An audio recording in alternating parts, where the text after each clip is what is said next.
আগামী নভেম্বরে অনুষ্ঠিত যুক্তরাষ্ট্রের প্রেসিডেন্ট নির্বাচনের আগে কমলা হ্যারিসের সঙ্গে আর কোনো টেলিভিশন বিতর্কে অংশ নেবেন না বলে সাফ জানিয়ে দিয়েছেন ডোনাল্ড ট্রাম্প।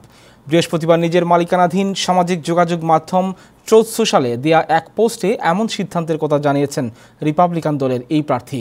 ট্রুথ সোশ্যালে ট্রাম্প লিখেছেন, তৃতীয় কোনো বিতর্ক অনুষ্ঠিত হবে না।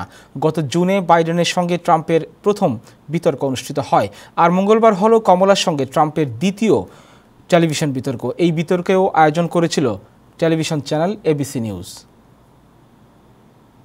So because we've done 2 debates and because they were successful, there will be no third debate. As everyone saw 2 nights ago, we had a monumental victory over Comrade Kamala Harris in the presidential debate.